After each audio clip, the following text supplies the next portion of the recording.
Are you measuring success only by numbers? What about all the moments that you chose courage over fear? Or all the moments that you chose rest or stillness over burnout? These emotional wins, they cannot be measured or tracked by any spreadsheets, but actually they're the real markers for your growth. And today I want us to really focus a little bit on why emotional wins should be celebrated and why their real kind of path to success and sustainable growth is overcoming and unblocking your emotional and invisible barriers. I am Faria Barlas. I'm a psychologist and a leadership and business growth coach. And I have been helping individuals and entrepreneurs for the past 20 years overcome their invisible barriers to what they perceive as success and their internal and outside growth as well.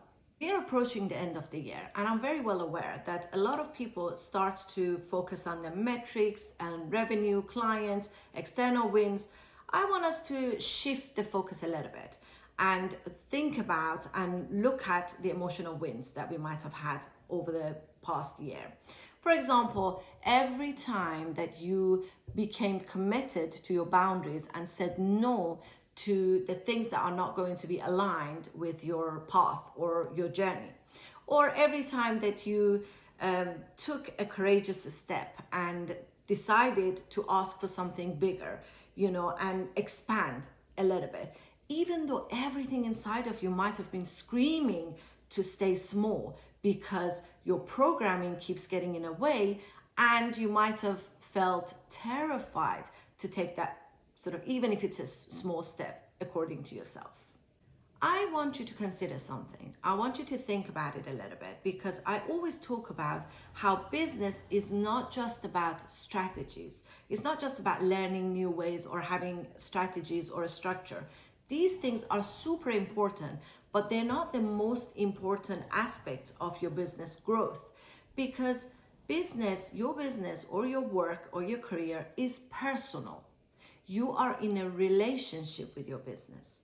So every decision you make, from trying to kind of put a product out there, trying to put yourself out there, asking for a pay rise or anything else, any decision you make in your business would require you to have emotional resilience.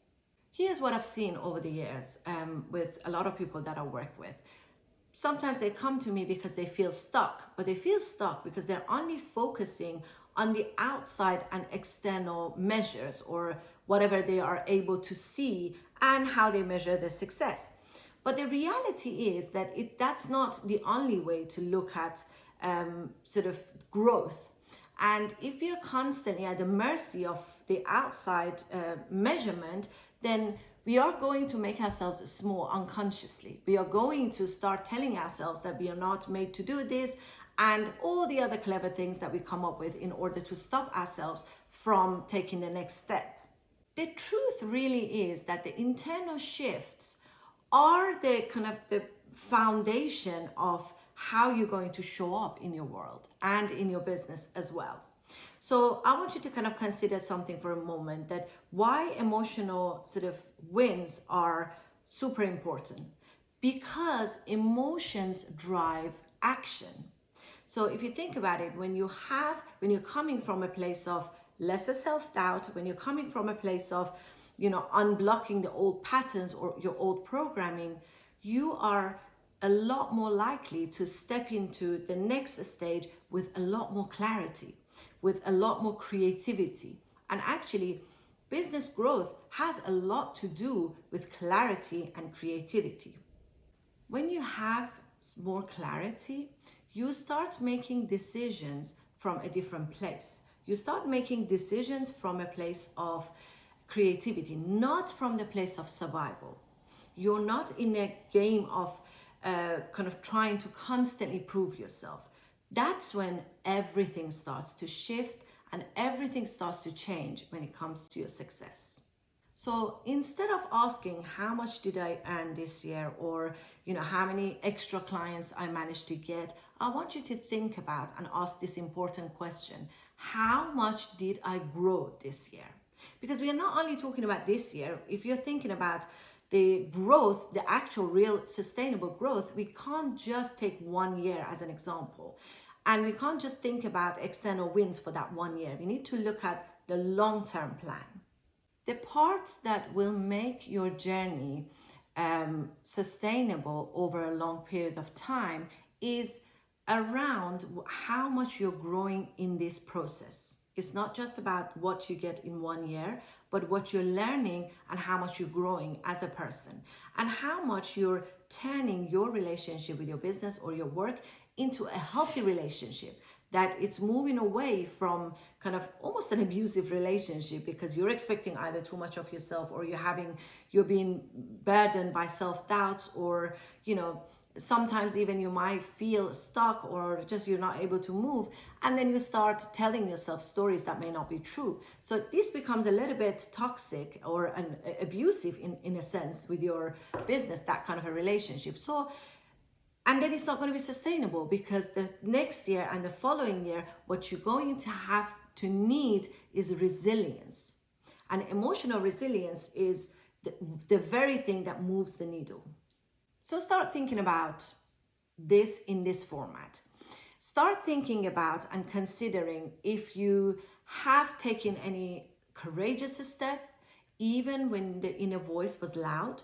Or did you manage to set some kind of boundary with your boss even, or boundaries with your clients, that you know that over time it would become problematic? Or maybe you embraced your vulnerability a little bit more in order to put yourself out there, even though it was scary, but also empowering. Here's the thing, these moments, you might have not even noticed them. Because they don't come with big announcements, and you might have just not even considered them as growth or wins.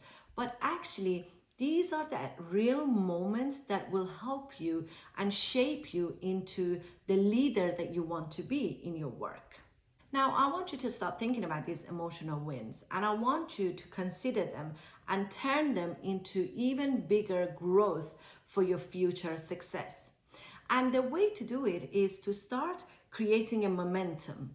So you start acknowledging these wins, you celebrate them, create a momentum, create a strategy for yourself almost as to how you're going to be able to continue on this path and on this journey.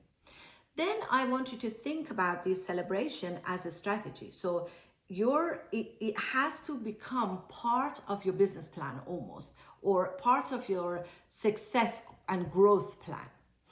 And then I want you to start rewriting your story about what success means to you, and really thinking about what the original thought around success is for you and where that comes from. Is that really yours? Is that the thing that you would consider a successful kind of business or a successful path for yourself? And I want you to rewrite that and rewire your understanding of what success is.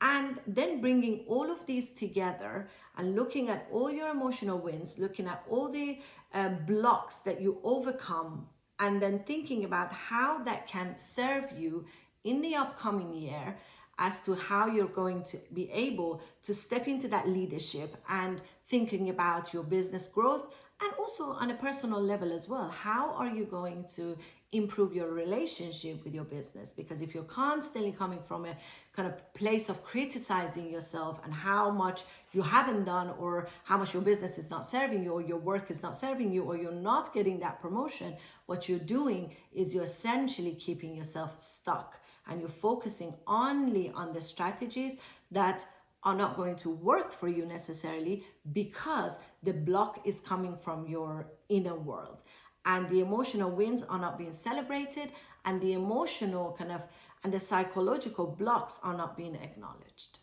If you find this video useful, feel free to subscribe. I will leave all the information in the box for you as to where you can find more tools and resources from our website.